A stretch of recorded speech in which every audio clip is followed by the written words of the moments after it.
নিজের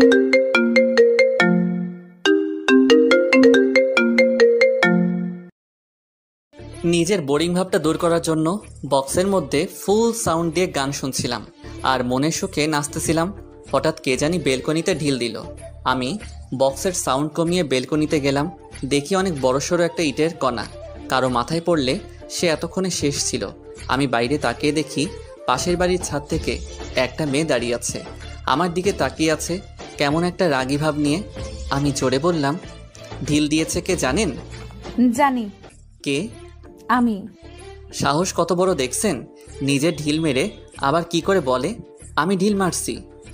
বলবো না তো কি করব? তুই যে এত জোরে সাউন্ড দিয়ে গান শুনতেছস আর এদিকে আমার যে ঘুমের সমস্যা হইতেছে সেটা খেয়াল রাখোস। আমি মনে মনে ভাবলাম, আরে এই মেয়ে তো গায়ে পড়ে ঝগড়া করতে আসছে, আমিও কম না। দেখি কতক্ষণ ঝগড়া করতে পারে। আমার ঘরে আমি গান শুনতেছি, তাতে আপনার কি? কি তোর সাহস তো কম না? জানিস আমি কে? কে আবার? যত সব আজাইরা মেয়ে। তোরা যে বাসাতে থাকো সেটা কার বাসা জানোস? এটা আমার কাকার বাসা। এখন বললে সাথে সাথে তোদের বের করে দিবে। ভাবলাম যদি বলে দেয়, আর যদি বলে বাসা ছেড়ে দিতে, পরে কি হবে? দূর, আমি হার মানব না। পরেরটা পরে দেখা যাবে। বলেন বলেন, তাতে আমার কিচ্ছু যায় আসে না। বক্স একটা না 10টা লাগিয়ে শুনবো। দাঁড়া, তোরে দেখাচ্ছি মজা। এই বলে আরেকটা ইটের কণা হাতে নিয়ে ঢিল দিয়ে বসলো। আমি প্রস্তুত ছিলাম না, ভাবছিলাম ভয় দেখাবে, কিন্তু না, ডাইরেক্ট মেরে দিল আর সোজা আমার হাতের এক সাইডে গিয়ে লাগলো। সাথে সাথে সেখান থেকে রক্ত বের হওয়া শুরু করলো। আমি দৌড় দিয়ে ঘরের ভিতরে চলে আসলাম, বক্স বন্ধ করে দিলাম। ভাবলাম মেয়েটা মনে হয় পাগল। পাগল না হলে কি করে এভাবে ঢিল মারতে পারে? কেটে যাওয়া অংশটা ধুয়ে স্যাভলন লাগিয়ে ওয়ান টাইম ব্যান্ডেজ লাগিয়ে নিলাম। বেলকনিতে উকি দিয়ে দেখি মেয়েটা আছেনি। দেখি এই কড়া রোদের মধ্যে বসে আছে। পাগল নাকি? থাক, পাগলকে ডিস্টার্ব করে লাভ নেই। ভাবলাম কোনো সুস্থ মানুষ এরকম করতে পারে না। যদি ঢিলটা মাথায় লাগতো তাহলে এতক্ষণে আকাশে থাকতাম। এমন সময় কে জানি দরজায় টোকা দিল। খুলে দেখি মা, বাবা আর ছোট বোন।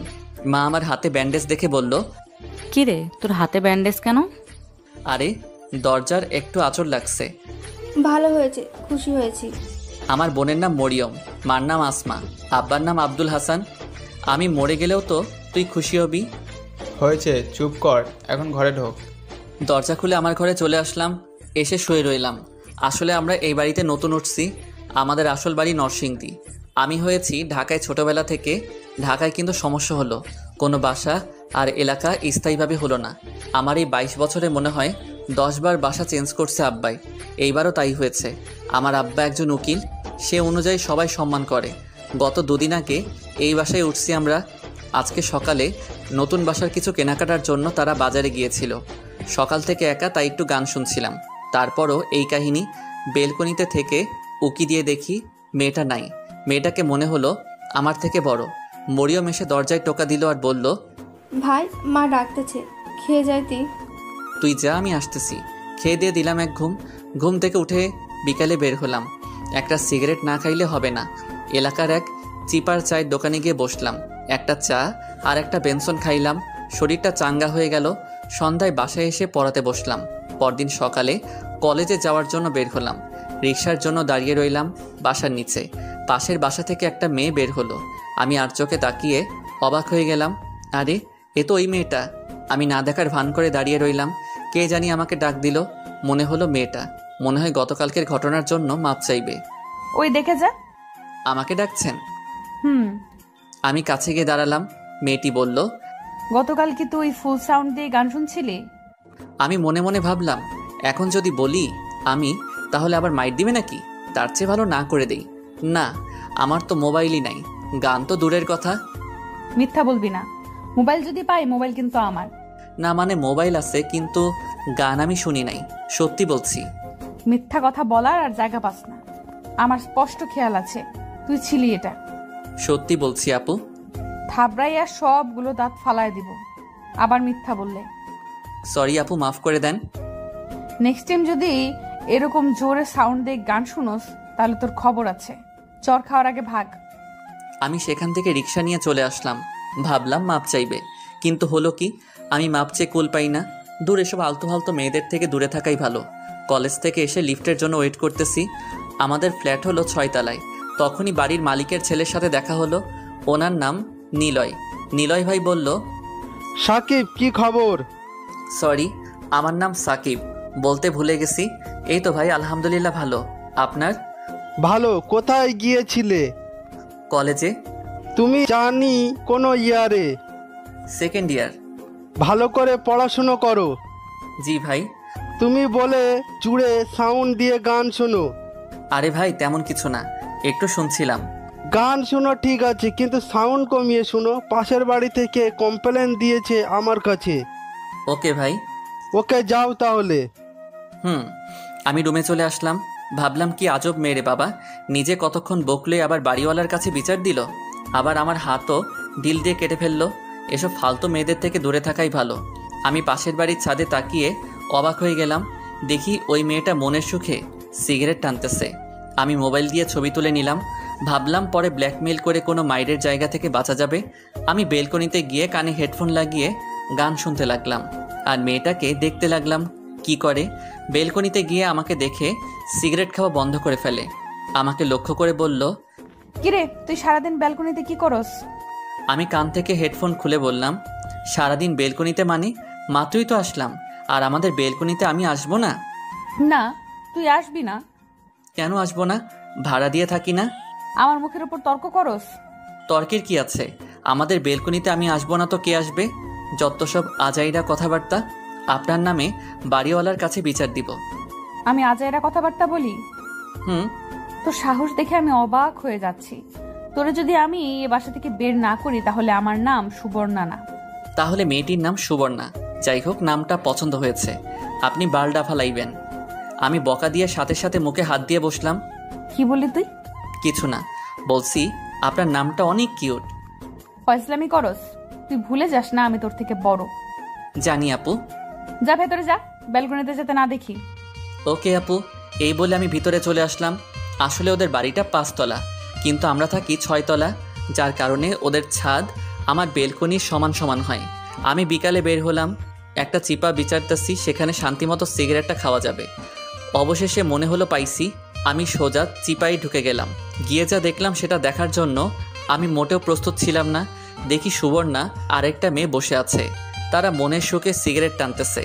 আমাকে দেখে অবাক হয়ে যায়, সাথে সাথে সিগারেট খাওয়া বন্ধ করে ফেলে বলল, কিরে, তুই এখানে কি করস?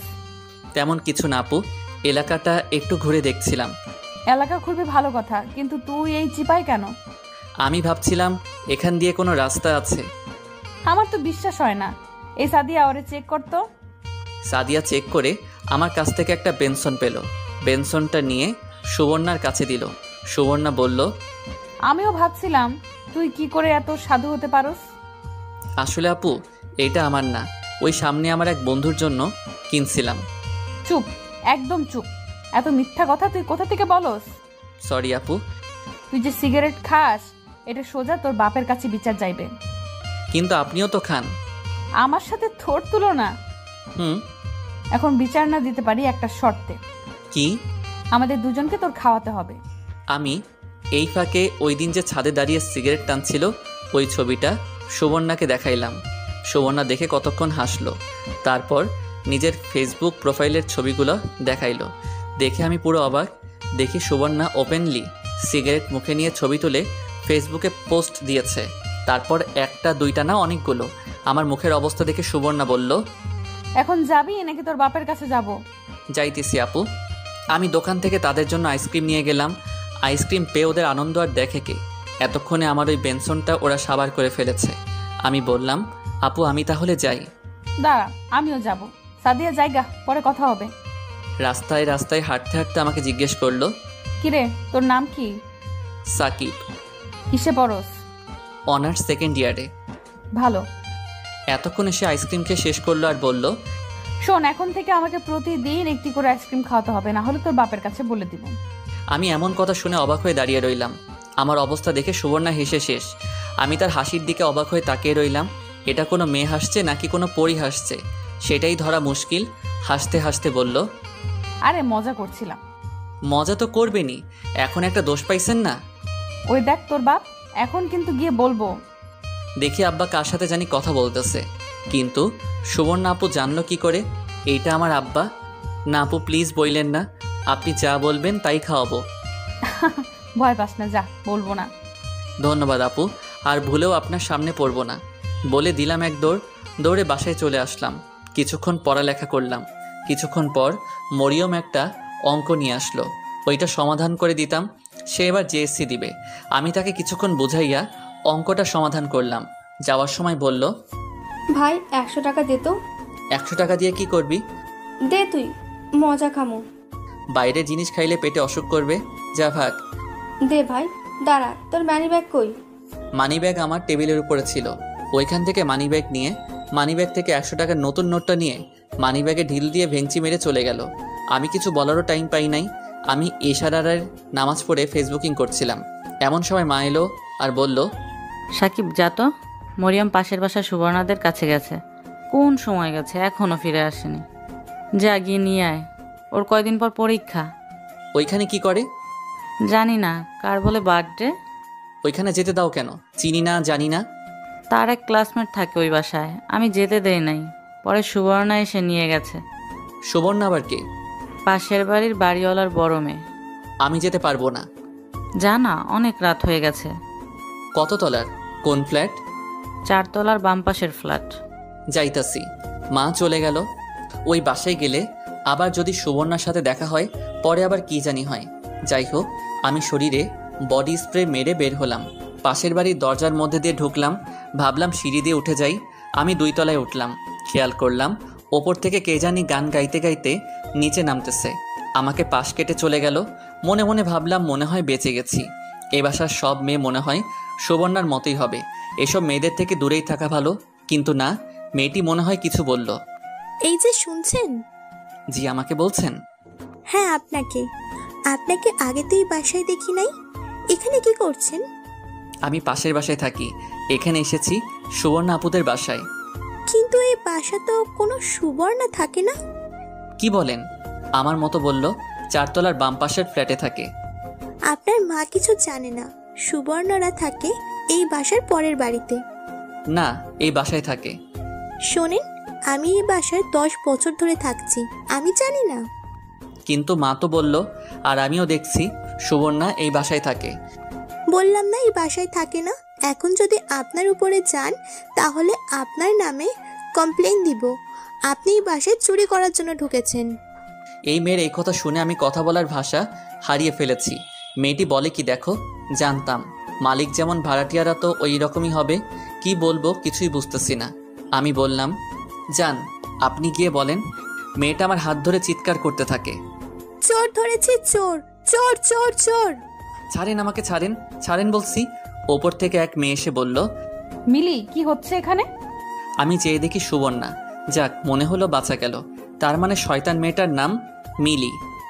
আপু চোর ধরেছি, আপনাদের ফ্ল্যাটে চুরি করতে আসছে। মিলি, ওকে ছাড় আর নিচে যা। সবার সাথে এরকম করতে নেই। যাচ্ছি আপু। মিলি চলে গেল। আমি বললাম, আপু আমি কিছুই করি নাই। ও আমাকে কথার প্যাচে ফেলে চোর চোর বলতেছে। এই কথা শুনে সুবর্ণা কিছুক্ষণ হাসলো, বলল, তোর মতো বোকা আমি আর দেখিনি। একটা পিচ্চি মেয়ে, তাকে কি বোকাটাই না বানালে? এই বলে আরো কতক্ষণ হাসলো। আমি বোকার মতো দাঁড়িয়ে রইলাম। সুবর্ণার হাসিটা আমার খুব ভালো লাগছে। সুবর্ণা একটা আধুনিক ডিজাইনের 3 পিস পরছে, একেবারে তাকিয়ে থাকার মতো। সারাদিন তাকিয়ে থাকলেও মনের তৃপ্তি মিটবে না। কিন্তু আমার তো বড় আপু লাগে, আমি কেন তাকাতে যাব? সুবর্ণা বলল, বল কেন আসছস? মরিয়মকে নিতে। ও, উপরে আয়। আমি সুবর্ণার পিছনে পিছনে ওদের ফ্ল্যাটে গেলাম। মরিয়মকে ডাক দিল। মরিয়ম আসলে সুবর্ণা মরিয়মের হাতে একটা ব্যাগ ধরিয়ে দিল। আমি মরিয়মকে নিয়ে আসার সময় জিজ্ঞেস করলাম, তুই সুবর্ণা আপুদের সাথে এত তাড়াতাড়ি ফ্রেন্ড করলি কিভাবে? সুবর্ণা আপুর ছোট বোন আমার ক্লাসমেট। ও, তুই সুবর্ণা আপুর নাম জানলি কোথা থেকে? মা বলছে। সুবর্ণা আপুকে আমার খুব ভালো লাগে। কেন? আমাদের সাথে খুব হাসি খুশি থাকে আর অনেক অনেক মজার কথা বলে, যেগুলো শুনলে তুই তো হাসতে হাসতে শেষ হয়ে যাবি। ভালো। আমি বাসায় এসে রাতে শুয়ে শুয়ে ফেসবুক চালাইতেছি। অনেক কষ্টে সুবর্ণার আইডি বের করি, তাকে ফ্রেন্ড রিকোয়েস্ট পাঠাই। এভাবে কিছুদিন চলে যায়। একদিন রাতে সিগারেট খাওয়ার জন্য আমাদের বাসার ছাদে গিয়েছিলাম। গিয়ে যা দেখলাম তা বিশ্বাস করার মতো না। দেখি সুবর্ণা আপু আর নিলয় ভাই অন্তরঙ্গ হয়ে বসে আছে। ভালো, আমি বাসায় এসে রাতে শুয়ে শুয়ে ফেসবুক চালাইতেছি। অনেক কষ্টে সুবর্ণার আইডি বের করি, তাকে ফ্রেন্ড রিকোয়েস্ট পাঠাই। এভাবে কিছুদিন চলে যায়। একদিন রাতে সিগারেট খাওয়ার জন্য আমাদের বাসার ছাদে গিয়েছিলাম। গিয়ে যা দেখলাম তা বিশ্বাস করার মতো না। দেখি সুবর্ণা আপু আর নিলয় ভাই অন্তরঙ্গ হয়ে বসে আছে, আর কি যেন কথা বলছে। আমি মোবাইল বের করে একটা ছবি তুললাম। কিছুক্ষণ পর দেখলাম সুবর্ণা আপু রেগে গেল আর কাঁদতে লাগলো। আমি তেমন কিছুই বুঝলাম না। মনে হলো সুবর্ণা আপু চলে যাবে, তাই আমিও চলে আসলাম। ভাবলাম সুবর্ণাকে এই ছবি পাঠিয়ে কিছু টাকা কামানো করা যাবে। আমি বাসায় এসে রাত 1টার সময় দেখি সুবর্ণা আপু অ্যাক্টিভ। আমি নক দিলাম, এই প্রথম। হ্যালো আপু, আমি সাকিব। কিছুক্ষণ পর মেসেজ আসলো। কি বল? আমি তাদের অন্তরঙ্গ ছবিটা পাঠিয়ে দিলাম। কি চাস বল? আমি একটা নাম্বার দিয়ে বললাম, এই নাম্বারে 5,000 টাকা পাঠিয়ে দিন। মনটা ভালো না, জ্বালাসটা।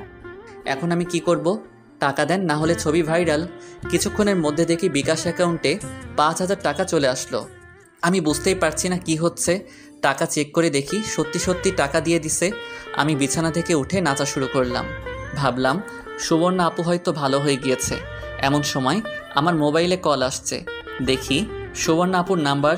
ফোন ধরলাম। হ্যালো, আসসালামু আলাইকুম। কে? ওয়ালাইকুম আসসালাম, আমি সুবর্ণা। আপু, আপনি এত রাতে? আমি। কিছু বলবেন? তুই যে ছবিটা তুলেছিলি ওই ছবিটা এখন কাট। টাকা যেহেতু দিয়েছেন, ছবি অবশ্যই কাটবো। তুই আমার থেকে টাকা নিছিস না, এর থেকে ডাবল আমি তোর থেকে নিব। দেখবো দেখবো। আজ খালি আমার মনটা ভালো না দেখা বেঁচে গেছিস। এই বলে ফোন কেটে দিলাম। বিছানায় শুয়ে ভাবতে লাগলাম, যাক অবশেষে সুবর্ণা আপুকে একটা শাস্তি দিতে পারলাম। যাক, মনটা অনেক শান্তি লাগতেছে। পরদিন সকালে কলেজে গেলাম। কলেজ থেকে রিক্সা দিয়ে আসতেছি, দেখি সুবর্ণা এক জায়গায় বসে আছে। আমি রিক্সা থেকে নেমে 2টা আইসক্রিম নিয়ে কাছে গেলাম আর বললাম, আপু ধরেন। আপু আমাকে দেখে একটা মুচকি হাসি দিল আর হাত থেকে একটা আইসক্রিম নিল। আমি দাঁড়িয়ে দাঁড়িয়ে আইসক্রিম খাওয়া ধরলাম। আপু আমাকে ইশারায় বসতে বলল। আমি পাশে বসলাম, কিন্তু অনেকখানি দূরে। আমি বললাম, আপু একটা কথা বলতে পারি? বলবো। না, চুপচাপ বসে থাক। ওকে। অনেক পার হয়ে গেল, ততক্ষণে আমার আইসক্রিম খাওয়া শেষ। আমি বসে মোবাইল টিপতেছি। কিছুক্ষণ পর আমি বললাম, আপু সিগারেটে আনবো? না, ছেড়ে দিয়েছি। এই বলে আপু দাঁড়িয়ে আমাকে ঠাস ঠাস করে 2টা চড় দিল। আমার হাসি মুখটা উবে গেল। আমি ফ্যাল ফ্যাল করে তাকিয়ে রইলাম আপুর মুখের দিকে। আপু বলল, তোর সাহস হয় কি করে আমাদের অন্তরঙ্গ ছবি তুলতে? তুই কয়দিন হয়েছে এই বাসায় আসছস? ওই দিন সিগারেট খাইছি, ওইটার ছবি তুলছিস, কিছু বলি নাই। আবার আমার কাছে টাকাও চাস? কত বড় সাহস! এই বলে আমাকে আরো 2টা চড় দিল। আমার চোখ দিয়ে পানি চলে আসলো। আমি কিছুই বলছি না, নিচের দিকে তাকিয়ে রইলাম। আমি মানিব্যাগ থেকে 5,000 টাকা হাতে নিয়ে দিয়ে দিলাম। দে, আমার টাকা দে। গতকাল মনটা ভালো ছিল না বলে তোকে কিছু করিনি, না হলে রাতেই তোকে একটা শিক দিয়ে ছাড়তাম। সরি আপু। রাখ তোর সরি। আর যদি জীবনেও তোকে আমার আশেপাশে দেখি তাহলে তোর খবর আছে, আর তোকে এই সপ্তাহের ভেতরে বাসা ছাড়তে হবে। প্লিজ আপু, বাড়িতে কিছু বললেন না। আপনি যা বলবেন আমি তাই করব। প্লিজ আপু। তোর কিছুই করা লাগবে না, তুই শুধু আমার সামনে পড়িস না। আপু আর জীবনেও আপনার সামনে আসবো না। যত সব ছেঁচড়া মানুষ, কোথা থেকে যে এগুলো আসে। আর শুন, তোকে যেন আর ব্যালকনিতে না দেখি। আচ্ছা। সুবর্ণার মোবাইলে কে জানি কল দিল। কথা বলতে বলতে চলে গেল। আমি বোকার মতো বসে রইলাম। কোথা থেকে কি হয়ে গেল? মোবাইলটা বের করে দেখি চরের দাগ হয়ে গেছে। এমন দজ্জাল মেয়ে আমি জীবনেও দেখি নাই। মনটা সত্যি অনেক খারাপ হয়ে গেল। একটা সিগারেট ধরাইলাম, অনেকক্ষণ বসে রইলাম। বাড়িতে গিয়ে কি করব? মা যদি চরের দাগ দেখে তাহলে আমার খবর আছে। না, চরের দাগ এখনো যাই নাই। কি করব কিছুই বুঝতে পারছি না। সন্ধ্যা প্রায় কাছাকাছি। দেখি সুবর্ণা আপু আবার আসতেছে। এসে আমাকে বলল, তুই বেহায়ার মতো এখনো এখানে বসে আসছস? তোর লজ্জা শরম বলতে কিছু নেই? আপনার প্রবলেম কি? আমাকে মারছেন, এরপরেও মনে ঝাল মিটে নাই? না, তোরে আমার সারা দিন মারলেও মনের ঝাল মিটবে না। তুই যা এখান থেকে, না হলে কিন্তু আরেকটা দিব। না, আমি যাব না। আপনার মন চাইলে আপনি যান। যাবি না? দেখাচ্ছি মজা। এই বলে সুবর্ণা আমাকে সুবর্ণা মারতে আসলো। আমি হাত ধরে কাছে টেনে এনে বললাম, আমি যাব না, কারণ একটু পর আমার গার্লফ্রেন্ড আসবে আমার সাথে দেখা করতে, বুঝছেন? এই বলে সুবর্ণার হাত ছেড়ে দিলাম। তোকে দেখে নিব, আমি তোকে দেখে নিব। বলতে বলতে এক রিকশায় উঠে চলে গেল। আমি কিছুক্ষণ বসে রইলাম। দেখি সামি আসতেছে। সামি আমার ক্লাসমেট। সে এই এলাকায় থাকে, এসে বলল, কিরে দোস্ত, কি খবর? ভালো না। কি হয়েছে? তেমন কিছু না। তোর সাথে যে দেখলাম একটু আগে একটা মেয়ে কথা বলছে, তাকে চিনস? চিনি, আমাদের পাশের বাড়ির বড় আপু। তুই ওই বাসায় কি জন্য গেছস? তুই শেষ। কি শেষ বুঝিয়ে বল। এই মেয়ের নাম সুবর্ণা না? আচ্ছা, সুবর্ণাপুর সম্পর্কে যা জানিস সব বল।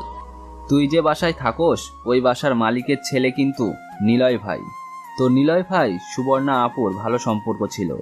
নিলয় ভাই মনে হয় বলেছিল সুবর্ণাকে বিয়ে করবে 4-5 বছর আগে, কিন্তু তখন নিলয় ভাইয়ের চাকরি ছিল না। বলছিল সুবর্ণা ওয়েট করবে নিলয়ের জন্য, কিন্তু এই কিছুদিন আগেই নিলয় ভাইয়ের একটা ভালো চাকরি হয়েছে। এখন বলে নিলয় আর সুবর্ণাকে বিয়ে করবে না, কারণ সুবর্ণার বলে বয়স বেশি হয়ে গেছে। তাহলে এই ব্যাপার? কিন্তু তুই কি করে জানলি এত কথা? আমি মনে মনে এই কারণে সুবর্ণা আপু এরকম খিটখিটে খারাপ মেজাজ দেখায়। আমার মা আর নিলয় ভাইয়ের মা বান্ধবী, যার কারণে মা মাঝে মাঝে তাদের বাসায় যায়। ও দোস্ত, সুবর্ণার চেহারা কিন্তু অনেক সুন্দরী, তুই দেখ চান্স নিতে পারস কিনা। আমি এই জীবনে অসম্ভব। আমি তাকে আমার গাল দেখিয়ে বললাম, দেখছস কি করছে আমাকে? আরে ভাই, রাগ করস কেন? তোর বড় না, তোর ওপর একটু অধিকার খাটাতে আসবেই। আরে জ্ঞানী, বস তো লাস্টের বেঞ্চে ফেল করস প্রতি ইয়ারে, এখন আইসা আমার জ্ঞান দিতে। কথাটা কিন্তু খারাপ ছিল না। সিগারেট খাবি? দে। আমি আর স্বামী সিগারেট খেয়ে আমি বাড়িতে চলে আসলাম। কোনো রকম শুধু নিজের ঘরে ঢুকে দরজা বন্ধ করে দিলাম। মাকে বলে দিলাম খাবো না। রাতে কিছুক্ষণ পরে ঘুমিয়ে গেলাম। মনে করেন আপনি একটা ছেলের জন্য 4-5 বছর ধরেও ওয়েট করতেছেন সে আপনাকে বিয়ে করবে বলে, কারণ আপনি তাকে ভালোবাসেন। এখন 5 বছর পর বলে সে আপনাকে বলে যে আপনাকে বিয়ে করতে পারবে না, কারণ আপনার বয়স বেশি হয়ে গেছে। সুবর্ণার ক্ষেত্রে সেটা হয়েছে। নীলের জন্য সে তার অর্ধেক জীবন দিয়ে দিচ্ছে। সুবর্ণার বয়স 25 বছর। এতদিন তাকে কত মানুষ দেখতে আসলো, নীলের জন্য সে তাদের না করে দিয়েছে। আর ফ্যামিলির কত বকা, কত কথা শুনেছে সুবর্ণা, কিন্তু ওই দিন রাতে নীলই কথা শুনে সুবর্ণা অবাক হয়ে যায়। নীলই বলে তাকে বিয়ে করতে পারবে না। এই কথা শুনে সুবর্ণা অনেক কাঁদে। নীলই যে তার সাথে এমন একটা চিট করবে সেটা সে কল্পনাও করতে পারেনি। নীলই তার জীবনটা শেষ করে দিয়েছে, কিন্তু সুবর্ণা এখনো আশা ছাড়েনি, একজন না একজন সুবর্ণার জন্য আসবে। অনেকদিন ধরে সুবর্ণার পাশের বাড়ির এক ভাড়াটিয়া অনেক জ্বালাচ্ছে। গতকাল রাতে সাব্বির নখ দিয়ে একটা ছবি পাঠিয়ে বলে 5,000 টাকা দিতে। কিছুক্ষণ আগে নীলের সাথে সম্পর্ক শেষ করে আসছে, যার কারণে মনটা খুব খারাপ ছিল, তাই কোনো চিন্তা ভাবনা না করে টাকা দিয়ে দিয়েছিল। কিন্তু আজকে সুবর্ণা তাকে ইচ্ছে মতো ধুলাই দিয়েছে।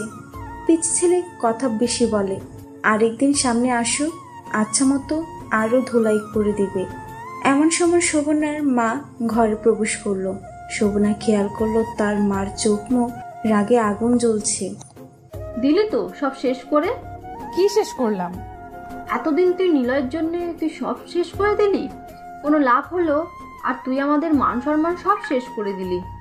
নিলয় যে এত বাটপারে চিটারি করবে আমার সাথে, সেটাকে আমি জানতাম? তোরে কতবার বলেছিলাম বিয়েটা করেন, শুনলেন না আমার কথা? পাড়ার মানুষের সামনে মুখ দেখাবো কি করে? আমার কিছু করার আছে এখানে? তুই কি করবি? সব জ্বালা আমার। যদি আমার কথা মতো বিয়ে করতি তাহলে আজ আমার একটা ভোগান্তি পোহাতে হতো না। আর যাতে নিলয়ের আশেপাশে তোকে না দেখি, আল্লাহ আল্লাহ কর যাতে তোকে কেউ দেখতে না। সব শেষ করলি তুই। এই বলে সুবর্ণার মা বের হয়ে গেল। সুবর্ণার মনটা খারাপ হয়ে গেল। ধুর, আর ভালো লাগে না কিছু। যাই ছাদ থেকে ঘুরে আসি। ছাদে এসে এক কর্নারে বসে মোবাইল টিপছিল। এখন একটা সিগারেট অনেক মিস করছি সুবর্ণা। সাব্বিরদের ফ্ল্যাটের দিকে তাকিয়ে দেখে সাব্বির বারান্দায় বসে গিটার বাজাচ্ছে। সাব্বির সুবর্ণাকে দেখে চলে যায়। সুবর্ণা হেসে শেষ। ছেলেটা মনে হয় সত্যি অনেক ভয় পেয়েছে। সুবর্ণা বাসায় এসে ঘুমিয়ে যায়।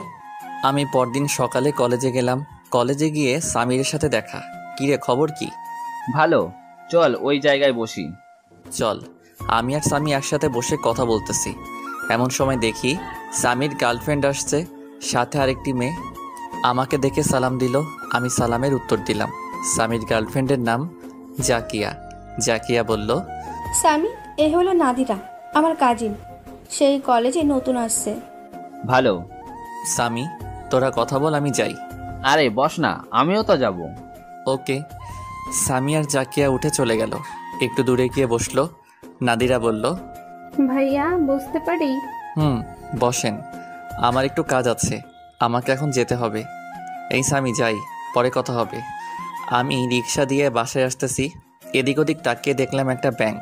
মনে হলো, আরে আমার তো কোনো ব্যাংক অ্যাকাউন্ট নাই, যাই ব্যাংক থেকে ঘুরে আসি। রিক্সা দাঁড় করিয়ে ব্যাংকে ঢুকে গেলাম। তাকিয়ে দেখি অনেক মানুষ। কার কাছে যাব? সামনে একজনকে বললাম, ভাই আমি নতুন একটা ব্যাংক অ্যাকাউন্ট খুলবো। 3 তলায় জমির ভাইয়ের সাথে দেখা করেন। আমি 3 তলায় এসে জমির ভাইয়ের টেবিল খুঁজে বের করলাম। দেখি অনেক মানুষ। কি করব? আমি 2-1জনকে টপকিয়ে বললাম, ভাই নতুন একটা অ্যাকাউন্ট খুলবো। এখান থেকে 4 টেবিল পরে।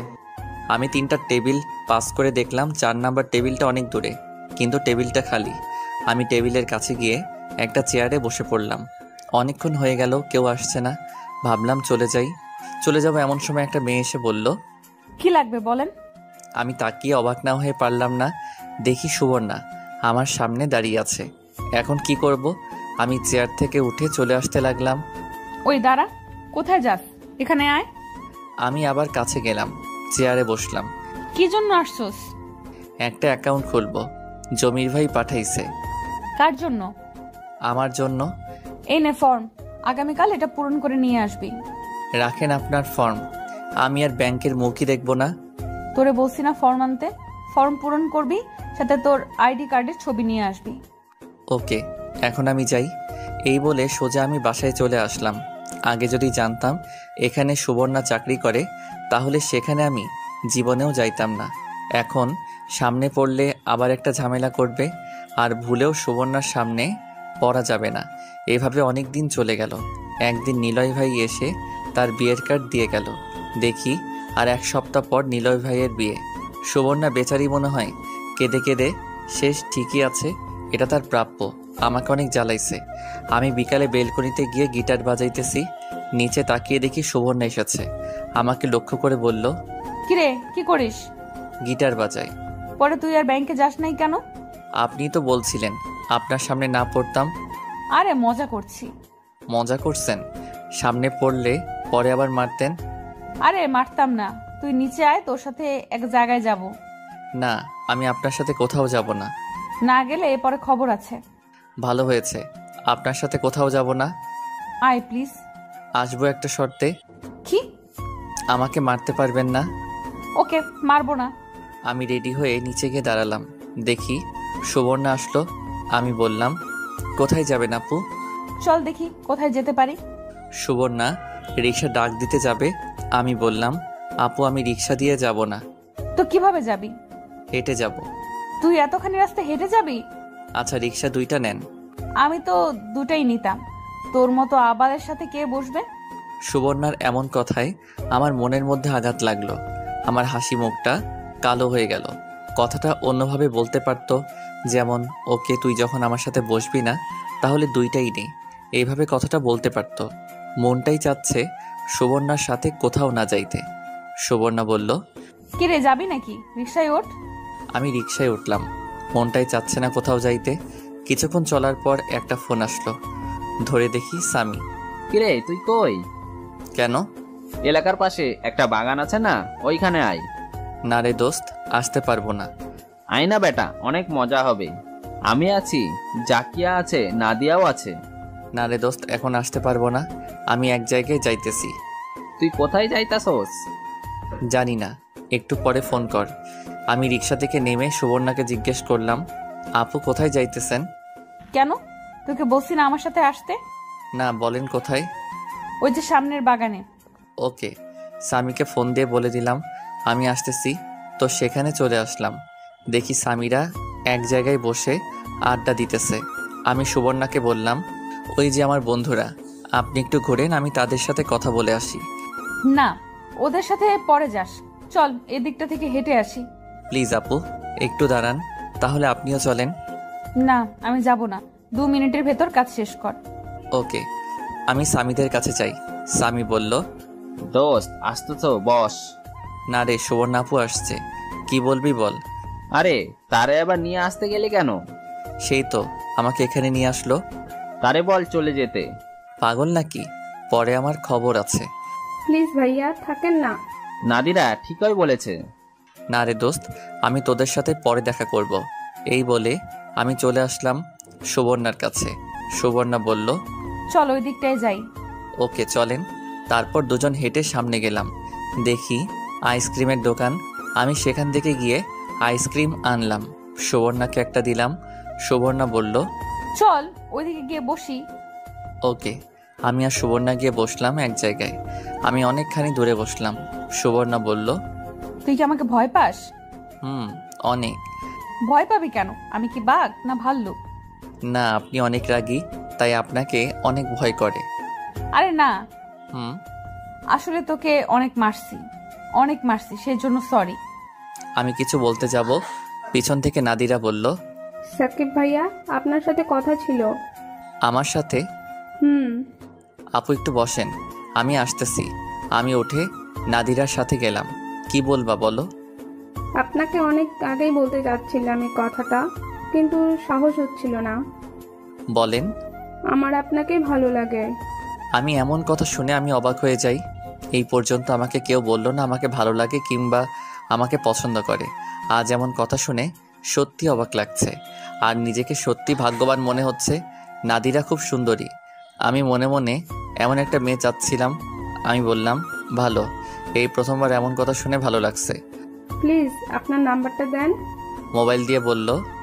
আমি মোবাইলের মধ্যে আমার নাম্বার দিয়ে দিলাম। প্লিজ কল ধরেন। ওকে। তাহলে আমি যাই। সাবধানে যাইও। আপনিও। নাদিরা চলে গেল। এতক্ষণ সুবর্ণার কথা মনেই ছিল না। চেয়ে দেখি সুবর্ণা বসে আছে। আমি গিয়ে বললাম, আপু চলেন বাড়ি যাই। ওই মেয়েটা কি বলছে? তেমন কিছু না। বল। আসলে কি জানেন, আজ পর্যন্ত কোনো মেয়ে আমাকে লাইক করেনি। এই প্রথম কোনো মেয়ে আমাকে পছন্দ করছে। পছন্দ করছে? তোর মতো আবাল বোকারে কে পছন্দ করছে? ওই মেয়েটার কোনো রুচিই নাই। একটু বেশি বলে ফেলছেন না? আসলে তুই যেমন আবাল, তোর কপালে এমন আবালই জুটবে। দে তোর মোবাইলটা দে। ধুর, আপনার সাথে আর কথাই বলবো না, আমি যাই। সুবর্ণা বসা থেকে উঠে বলল, আর এদিকে সন্ধ্যা হয়ে গেছে। দাঁড়া, আমিও যাব। না, আমি আপনার সাথে যাব না। ওকে, তুই যাস না, কিন্তু তোর মোবাইলটা দিয়ে যা। আমি কেন আপনাকে আমার মোবাইল দিতে যাব? আরে আজকে রাতের জন্য, তার বদলে তুই আমার মোবাইলটা নিয়ে যা। জীবনেও না। পরে একটা প্যাচে ফেলে আবার আমাকে মারতেন। আমি নাই। আরে না, সত্যি বলছি। আমার মোবাইল নিয়ে আপনি কি করবেন? তেমন কিছু না, শুধু তোর পিচ্ছি গার্লফ্রেন্ডের সাথে কথা বলবো। পরে একদিন নিয়ে আসলে ইচ্ছা মতো কথা বললেন। আমি এত কিছু জানি না। তোর মোবাইল আমার লাগবে, আর এখন তুই দিবি। না, দিব না। ওকে, তোকে দেখে নিব। দেখেন। আমি গেলাম। ওই রিক্সা। আমি অপর পাশে চেয়ে দেখি রিক্সা একটা, আর কোনো রিক্সা নেই। রিক্সা ধরতে গেলে প্রায় অনেকখানি পথ হেঁটে যেতে হবে। আমি ভাবলাম গেলে যাব হেঁটে, প্রবলেম কি? সুবর্ণা বলল, কি রে, রিক্সা তো একটাই, তুই যাবি কি করে? আপনি যান, আমি আসবো নে। আমার টেনশন আপনাকে করতে হবে না। কেন, আমার সাথে আয়। মরেও গেলে না। আরে মামা চলেন। মামা আপনি আপুকে নিয়ে যান, আমি আসতেছি। যা, তুই না আসলে আমার কি। ওই মামা চলেন। দেখি সুবর্ণা চলে যাচ্ছে। একটু সামনে গিয়ে রিক্সা দাঁড় করালো। সুবর্ণা রিক্সা থেকে নেমে সোজা আমার কাছে আসলো। আমার হাত ধরে টানতে টানতে রিক্সার কাছে নিয়ে গেল। বলল, ওই রিক্সায় ওঠ। না, আমি উঠবো না। মায়ের খাওয়ার আগে ওঠ। আমি ভাবলাম নিশ্চয়ই না উঠলে চর মেরে বসবে, তার চেয়ে ভালো উঠে যাই। আমি রিক্সায় উঠে পড়লাম। সুবর্ণা আমার পাশে উঠে পড়ল। একজনের শরীর আরেকজনের সাথে ধাক্কা লাগছে। আমি সুবর্ণার মুখের দিকে তাকালাম। দেখি সুবর্ণা জিনিসটা এনজয় করছে। আমি ভাবলাম ওর যদি কোনো প্রবলেম না থাকে তাহলে আমার কি প্রবলেম, আমিও এনজয় করি। যখন আমরা এলাকায় ঢুকি, সুবর্ণা বলল, মামা রিক্সা দাঁড় করান। রিক্সা দাঁড় করান কেন? এলাকায় ঢুকছস, এখন আমাকে আর তোকে যদি এইভাবে কেউ দেখে তাহলে তোর 12টা বাজাবে, আমারও 12টা বাজবে। কি 12টা বাজবে? ইস ন্যাকা, যেন কিছুই বোঝে না। নাম রিক্সা থেকে, আরেকটা রিক্সা নিয়ে আয়। আমি নেমে আরেক রিক্সা নিয়ে বাড়িতে আসলাম। এসে পড়াতে বসলাম। সামনে পরীক্ষা, সবসময় রেজাল্ট খুব ভালো হয় না, মোটামুটি হয়। আর অপেক্ষা করতে লাগলাম কোন সময় নাদিরা ফোন দেয়। সুবর্ণার সাথে আজকে একসাথে এক রিকশায় বসলাম। এখানে আমার কোনো দোষ ছিল না, বিপদে পড়ে এমন হয়েছে। আমার তেমন কোনো ইচ্ছাই ছিল না। আমি পড়াতে মন দিলাম। কে জানি দরজায় কলিং দিল। মা গিয়ে দরজা খুলল। সুবর্ণার মনটা একটু ভালো না। আর কয়েকদিন পর নিলয়ের বিয়ে। নিলয়ের বিয়ের হওয়ার কথা ছিল সুবর্ণার সাথে, ওই বিয়ে হচ্ছে আরেকজনের সাথে। এমন কথা ভাবতেই ভিতরটা কেঁপে ওঠে সুবর্ণার। ওই দিন রাতে সুবর্ণার মা ঘরে আসে। সুবর্ণার মা এসে বলে, কিরে এখন কি করবি? নিলয় তো বিয়ে করে ফেলতেছে। আমি করব কি? তোর বাবাকে রাস্তার মানুষ জিজ্ঞাসা করে তোর বিয়ের কথা। সব দোষ নিলয়ের। সব দোষ তোর আর তোর বাবার। তুই যদি আমার কথা মতো বিয়ে করতি তাহলে এমন হতো না। মেয়ের সাথে সাথে বাপেরও তাল দিয়েছে, এখন বোঝো। এমন সময় সুবর্ণার আব্বা ঘরে ঢোকে। সুবর্ণার মাকে বলে চলে যেতে। সুবর্ণার আব্বা বলে, কিরে, তোর জন্য ছেলে দেখতে এসেছি। তোর কি পছন্দের কেউ আছে? না আব্বা। আমি কি তোর জন্য ছেলে দেখবো? না আব্বা, আপনি আমাকে কিছুদিন সময় দেন, পরে আমি আপনাকে জানাইতেছি। তোরা 1 মাস টাইম দিলাম। 1 মাসের মধ্যে তুই কাকে বিয়ে করবি আমাকে জানা। ঠিক আছে আব্বা। 1 মাস পর আমি যাকে বলবো তাকেই বিয়ে করতে হবে। ঠিক আছে আব্বা। এই বলে শোভনের বাবা চলে গেল। এখন শোভনা পাগলের মতো ছুটতেছে, কিন্তু কাউকেই পাচ্ছে না। একটা সময় ছিল শোভনার জন্য কত ছেলে পাগল ছিল। নীলয়ের মুখের দিকে তাকিয়ে সবাইকে ইগনোর করছিল, কিন্তু সেই নীলয় কুত্তার বাচ্চা এখন অন্য কাউকে বিয়ে করতেছে। শোভনা একজনকে পেয়েছে, সেটা আর কেউ না, সেটা হলো সাব্বির। সাব্বিরকে যদি ভালো করে দেখে তাহলে সাব্বির ভদ্র, হ্যান্ডসাম, সব দিক থেকেই পারফেক্ট। সমস্যা একটা, সেটা হলো বয়সে ছোট। কিন্তু সে কি শোভনাকে ভালোবাসবে? তোর কোনো মতে বিয়ে করতে পারলেই হবে। ভালোবাসবে না, তার কাছ থেকে ভালোবাসা আদায় করবে। এখন কাজ শুধু সাব্বিরকে লাইনে আনা। আজকে ঠিক করলো সাব্বিরকে নিয়েও কোথাও ঘুরতে যাবে। সেখানে গিয়ে দেখে একটা মেয়ে এসে সাব্বিরকে ভালোবাসে। এই মেয়েকে বিচার করতে হবে। তাই বলছিল সাব্বিরকে ফোনটা দিতে, কিন্তু সাব্বির তো দিবেই না। আর সুবর্ণ নাচরবান্দা রাতে গিয়ে সাব্বিরের বাসায় নক করলো। 2 বার নক করার পর সাব্বির মা এসে দরজা খুলে দিল। সুবর্ণা বলল, আন্টি আসসালামু আলাইকুম, কেমন আছেন? ওয়ালাইকুম আসসালাম। তুমি জানো কে? মনে পড়ছে, তুমি সুবর্ণা? জি আন্টি, আমি সুবর্ণা। ভিতরে এসো মা। সুবর্ণা ভিতরে গেল, দেখে সাব্বিরের মা রান্না করছে। সুবর্ণা বলল, আন্টি মরিয়ম কোথায়? ওই রুমে। সুবর্ণা প্রথমে মরিয়মের রুমে গেল। মরিয়ম সুবর্ণাকে দেখে দৌড়ে এসে জড়িয়ে ধরলো। সুবর্ণা আপু, তুমি আসছো? আমি তো বিশ্বাসই করতে পারছি না। তুমি কেমন আছো? জি আপু, অনেক ভালো। দেখে তুমি কি করতেছো? মরিয়ম সুবর্ণাকে অনেকগুলা ফুল দেখালো, যেগুলা মরিয়ম নিজের হাতে বানিয়েছিল। তারপর কিছু বই দেখালো, যেগুলো সে পড়ছিল। আরো অনেক কিছু দেখালো। শেষমেশ কিছু পরীক্ষার কিছু সাজেশন নিয়ে সুবর্ণা মরিয়মের রুম থেকে এসে সাব্বিরের মার কাছে এসে দেখে সাব্বিরের মা রান্না করছে। সুবর্ণা কি সাব্বিরের মাকে হেল্প করতে লাগলো। আরে কি করতেছো? দাও আমি করি। আন্টি, নুডলস আমি খুব ভালো রান্না করতে পারি। আরে তুমি করতে যাবে কেন? তুমি আসছো আমাদের মেহমান। আন্টি লজ্জা নিয়েন না, আপনি তো আমার মায়ের মতো, আপনাকে সাহায্য করা আমার কর্তব্য। মা, তুমি জানো কি করো? আন্টি আমি ব্যাংকে চাকরি করি। খুব ভালো। আর আমার পোলায় সারাদিন ঘুরে খায় আর পরীক্ষায় ফেল করে। সাকিবের কথা বলেন, ও তো খুব ভদ্র, আমার সাথে খুব ভালো ব্যবহার করে। যাও, এই নুডলসটুকু সাকিবকে দিয়ে আসো, আর এটা মরিয়মকে। আন্টি আঙ্কেল বাসায় নাই? না, এখনো আসেনি। ও ওকে, দিন, আমাকে দিন। সুবর্ণা মরিয়মকে দিয়ে আমার ঘরে গিয়ে টোকা দিল। আমি ভাবতেছি কে আসলো, কণ্ঠ চেনা চেনা লাগতেছে। দূর, সেসব দেখে লাভ নাই, আমার পড়া আমি পড়ি। একটু পর কে জানি দরজায় টোকা দিল। আমি বললাম ভিতরে আসেন। ভিতরে দেখি সুবর্ণা প্রবেশ করলো। সুবর্ণাকে দেখে আমি অবাক। আমি বললাম, আপনি এখানে? চুপ, এনে নুডলস খা। খাবো না। আমি দিছি না, তোর মা দিছে। আপনি আমাদের বাসায় কি করছেন? এসেছি তোর মার সাথে কথা বলতে। মার সাথে কি বলবেন? বলবো তুই আজকে একটা মেয়ের থেকে প্রপোজ পাইছিস এবং তোর নাম্বার নিয়েছে। তোরা আজকে রাতে কথা বলবি আর বানিয়ে বানিয়ে বলবো তুই মেয়েকে কিস করেছিস। তোরা একসাথে অনেক জায়গায় যাওয়ার প্ল্যান করছিস। এমন কথা শুনে আমি স্তম্ভিত। সুবর্ণা বলে, কি? আপনি কি চান? তোর মোবাইল। আমি হেসে বললাম, এটা আমাকে আগে বললে হতো না? এই জন্য এসব মাকে বলতে যাবেন কেন? তোর মোবাইল রেডি কর, আমি যাওয়ার সময় নিয়ে যাব। কিন্তু আপনিও তো বলছিলেন আপনার মোবাইলটা আমাকে দিবেন। এই নে ধর, লক 2580। নুডলস খা। ওকে। এই বলে সুবর্ণা চলে গেল, কিন্তু আমার ভিতর থেকে ভয় যাচ্ছে না। যদি বলে দেয় সুবর্ণা মাকে, তাহলে আব্বার কানে গেলে আমাকে বাড়ি থেকে বের করে দিবে। এমনিতেই পরীক্ষার রেজাল্ট ভালো না, আবার যদি শুনে আমি এগুলো করি। আমি আরিপিতে শুনতে লাগলাম সুবর্ণা মাকে কি বলে। দেখি সুবর্ণা আর মা একসাথে বসছে নুডলস খাওয়ার জন্য। মা সুবর্ণাকে বলল, শুনছিলাম নিলয়ের সাথে তোমার বিবাহ হওয়ার কথা ছিল, কিন্তু নিলয়ের বিয়ের কার্ডে দেখলাম অন্য কেউ। এই কথা শুনে সুবর্ণা ফুপিয়ে ফুপিয়ে কেঁদে উঠল, আর কেঁদে কেঁদে বলতে লাগলো, আন্টি আমি কি ভুল করেছিলাম? নিলয় আমার সাথে কি করে এমনটা করতে পারলো? আরে কেঁদো না, কেঁদো না মা। এই বলে মা সুবর্ণাকে জড়িয়ে ধরে সান্ত্বনা দিতে লাগলো।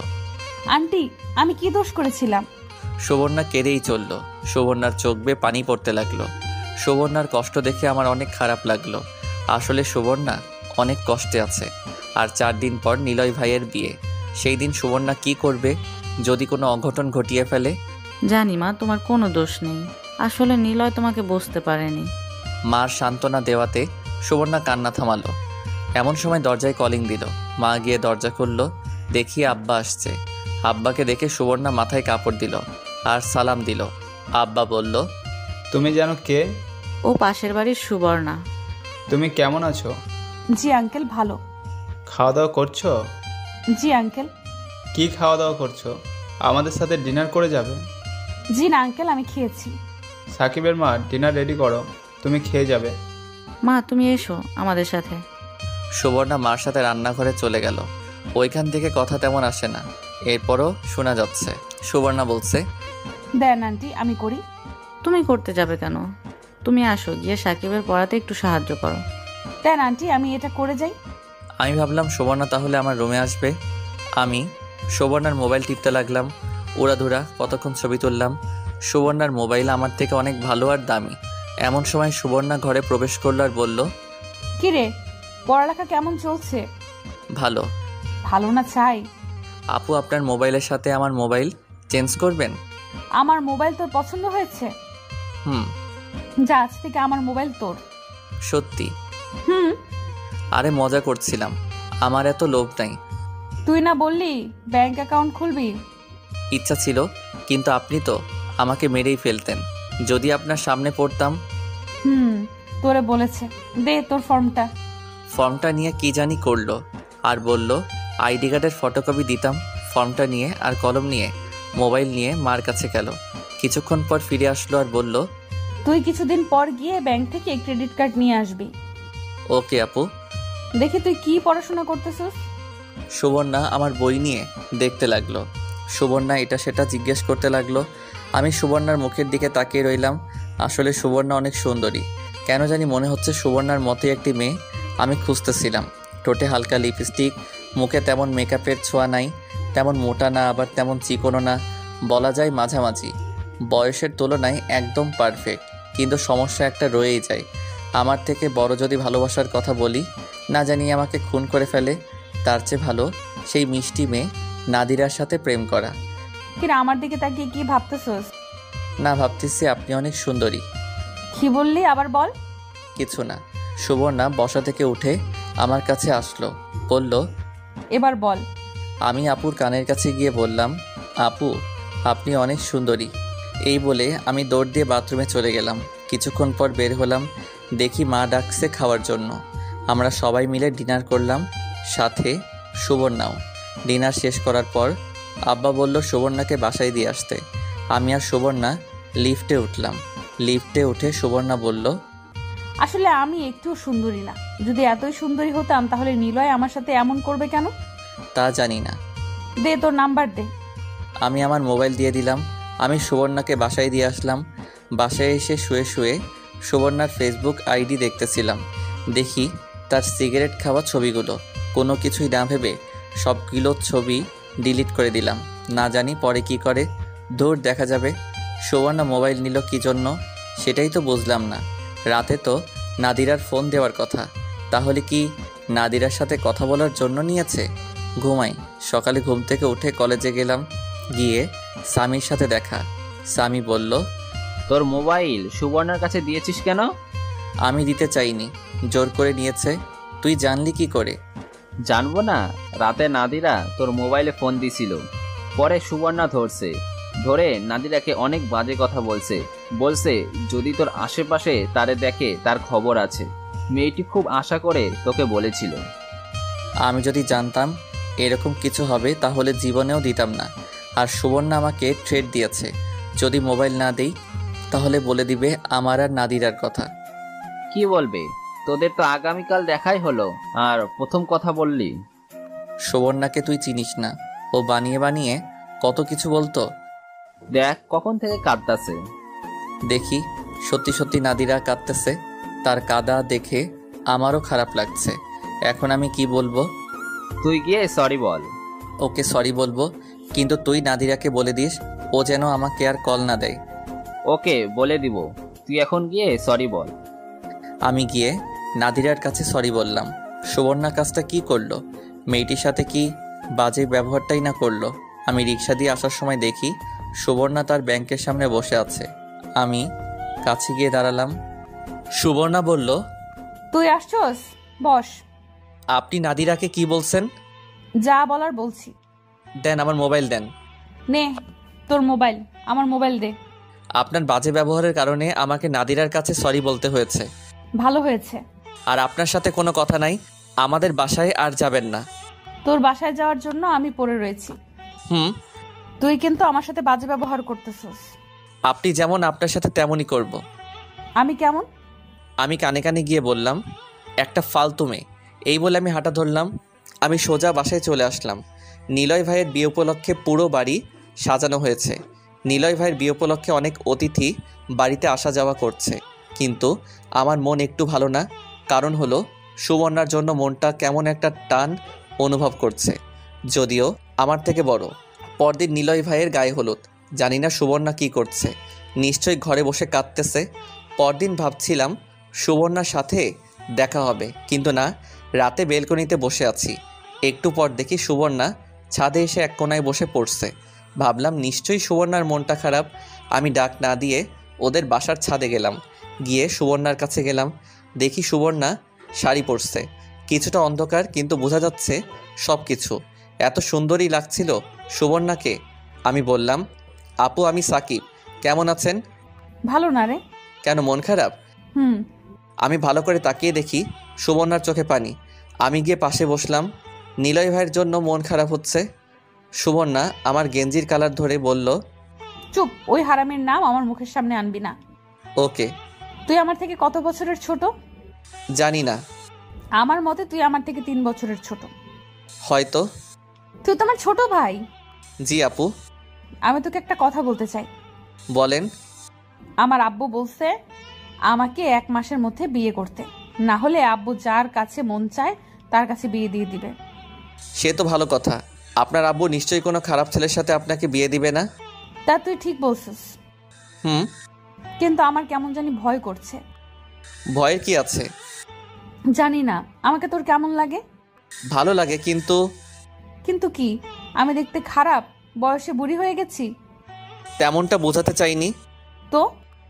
আমার ভালো লাগা আপনার কি আসবে আর যাইবে? অনেক কিছু।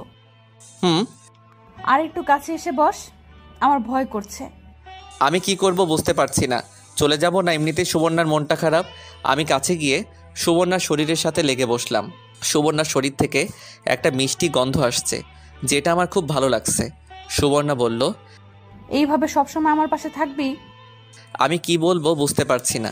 সুবর্ণা বলে কি, আমি যদি সুবর্ণার পাল্লায় পড়ি তাহলে আমাকে জানি কি করে। এমনিতেই আমাকে যেই জ্বালান জ্বালাইছে, আবার যদি আমাকে বিয়ে করার কথা বলে তাহলে আমি শেষ। আর বললেই হলো নাকি, আমার বিয়ে হতে আরও অনেক দেরি, চেষ্টা করব। সুবর্ণা আমার চোখের দিকে তাকালো। মনে হয় ভেবেছিল আমি হ্যাঁ বলবো, আর হ্যাঁ বলবো আমি। পাগল নাকি? সুবর্ণা আমার দুর্বলতার সুযোগ নিয়ে আমাকে পটাতে চাইছে। আমি নাই, এই মেয়ে যদি আমার কপালে আসে তাহলে আমার আর রক্ষা নাই। তার চেয়ে ভালো কেটে পড়ি। সুবর্ণা আমার হাত ধরে কাঁদতে লাগলো। তার হাতের ছোঁয়া আমার শরীরে একটা শিহরণ খেলে গেল। মনে হচ্ছে আমি ঘামতেছি। সুবর্ণা আমার হাত শক্ত করে ধরলো, বলল, বল তুই আমার পাশে থাকবি সব সময়? আপু আমি যাই। যাস না, আর একটু বস। ওকে। সুবর্ণা আমার হাতটা আরো শক্ত করে ধরলো, কিন্তু আমি হাতটা ছাড়িয়ে নিলাম। বললাম, আপু আমাকে যেতে হবে। বল তুই নিলয়ের বিয়েতে যাবি না? ওকে, যাব না। আমার মনটা একটু ভালো না, চল না আগামীকাল কোথাও ঘুরতে যাই। না, মোটেও না। কেন?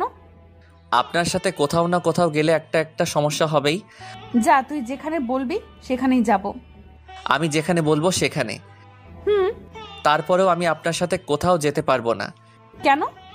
যদি কিছু হয়ে যায়। আরে কিছু হবে না, আমি আছি না। কোথায় যাব? আমার যাওয়ার মতো কোনো জায়গা নেই। তাহলে আমার সাথে চল।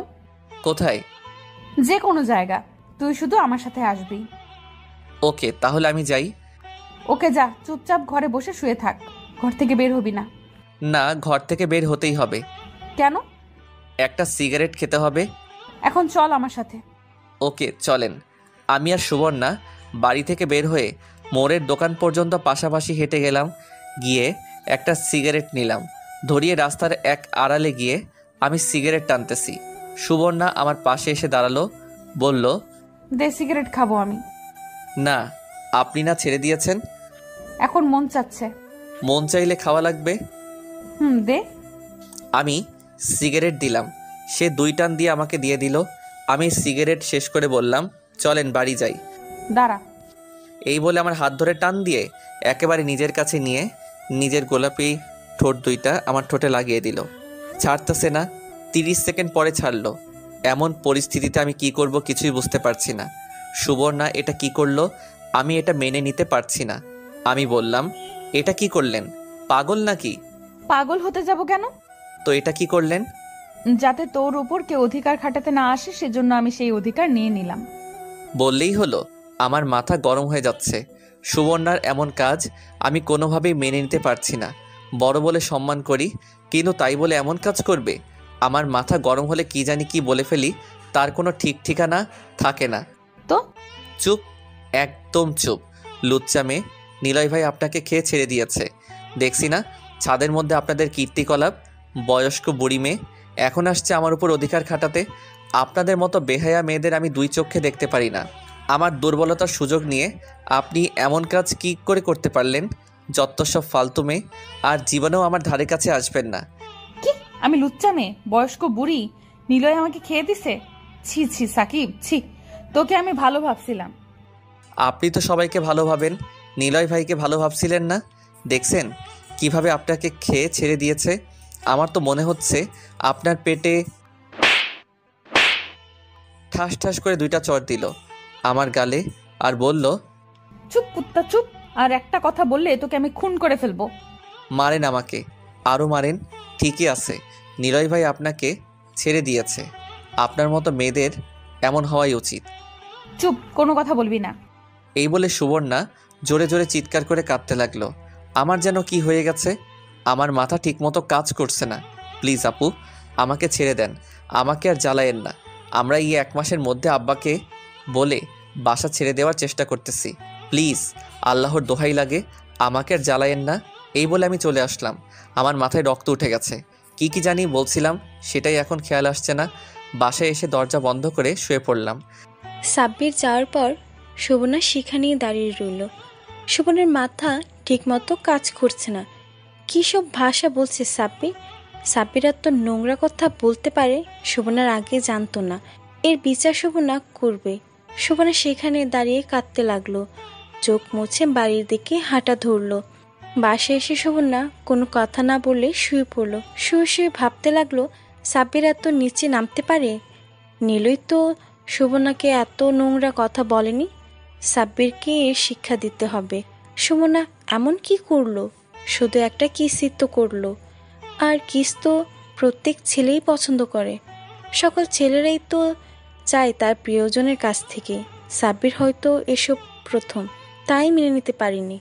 আর আমারই সব ভুল, আমি বেশি তাড়াহুড়া করে ফেলছি। কিন্তু সাব্বির, সে যে কথাগুলো বলল তা কখনো মেনে নেওয়া যায় না। আর এজন্য সাব্বিরকে কখনো ক্ষমা করতে পারবো না। এই শিক্ষা সাব্বিরকে দিতে হবে। কিন্তু কিভাবে? শোভনা একটা বুদ্ধি বের করলো। সাব্বিরকে কোনো কিছু না জানিয়ে ডিরেক্ট বিয়ে করতে হবে। এর জন্য সবার আগে সাব্বিরের মা বাবার পারমিশন নিতে হবে। শোভনার টাকা পয়সার কোনো অভাব নেই, যত টাকা দাবি করবে তত টাকাই দিতে পারবে। জায়গা জমি সব আছে শোভনার, শুধু নেই একটা মনের মতো মানুষ, যাকে সে নিজের মতো করে রাখতে পারবে, নিজের রাগ অভিমান দুঃখ কষ্ট বলতে পারবে। এসব ভাবতে ভাবতে শোভনা ঘুমিয়ে পড়ল। পরের দিন নিলয় কুত্তার বিয়ে, এর জন্য সেই দিন শোভনা বাসা থেকে বের হয়নি। 2 দিন পর সকালে খেয়াল করলো, দেখলো কখন সাব্বির কলেজে যায়। সাব্বির কলেজে যাওয়ার পর শোভনা চলে গেল তাদের ফ্ল্যাটে। শোভনা সাব্বিরদের বাসায় গিয়ে নক করলো। সাব্বির মা এসে দরজা খুললো। শোভনা বলল, আন্টি কেমন আছেন? আরে সুবর্ণা, মা কেমন আছো তুমি? ভিতরে আসো। জি আন্টি, ভালো। আপনি? আলহামদুলিল্লাহ ভালো, ভিতরে আসো। শোভনা ভিতরে গেল, দেখলো সাব্বিরের মা সবজি কাটছে। শোভনা বলল, আন্টি দেন আমি কাটি, আপনি বসেন। আরে তুমি কেন কাটতে যাবে? তুমি মেহমান আসছো, বসো। আন্টি মেহমান বলে লজ্জা দিয়েন না, আর আমি সকালে অবসর থাকি। তুমি না ব্যাংকে চাকরি করো? আজকে ভালো লাগছিল না, তাই ব্যাংক থেকে ছুটি নিয়েছি। কেন, কি হয়েছে? শরীর খারাপ? জি না আন্টি, মনটা ভালো না। বুঝেছি, নিলয়ের জন্য মন খারাপ হচ্ছে। আন্টি প্লিজ ওই কুত্তার নাম মুখে আনবেন না, ও আমার জীবনটা শেষ করে দিয়েছে। জীবনেও আমি তাকে ক্ষমা করব না। থাক না, ক্ষমা করে দাও, হয়তো তোমার জন্য নিলয়ের থেকে ভালো কেউ অপেক্ষা করছে। আন্টি তাই যেন হয়। তোমাকে কি কোনো ছেলে দেখতে আসছে? এক সময় অনেক প্রস্তাব আসতো, কিন্তু নিলয়ের জন্য সবাইকে না করে দিয়েছি। এখন যেহেতু বয়স বেশি হয়ে গেছে, তাই কেউ আর দেখতে আসছে না, কারণ সবাই চায় কম বয়সী মেয়ে বিয়ে করতে। এখন তুমি কি করবা? এভাবেই সারা জীবন পড়ে থাকবা? না আব্বা, আমাকে 1 মাসের সময় দিয়েছে নিজের পছন্দের ছেলে খুঁজে বের করতে। 1 মাস পরে আব্বার পছন্দে আমাকে বিয়ে করতে হবে। আরে মন খারাপ করার কি আছে? দেখো, আল্লাহ তোমাকে উত্তম সঙ্গী দান করবেন। তাই যেন হয়। সবজি কেটে সাব্বিরের মা রান্নার কাজে হেল্প করলো শোভনা। দুপুরের দিকে শোভনা বাসায় এসে আসলো। পরের দিন ব্যাংক থেকে এসে বিকালের দিকে আবার সাব্বিরদের বাসে গেল শোভনা। গিয়ে দরজায় নক করলো, দেখে সাব্বির এসে দরজা খুললো। অনেকটা অবাক হয়ে সাব্বির বলল, আপনি এখানে কেন আসছেন? কেন? আমি তোর কাছে আসছি?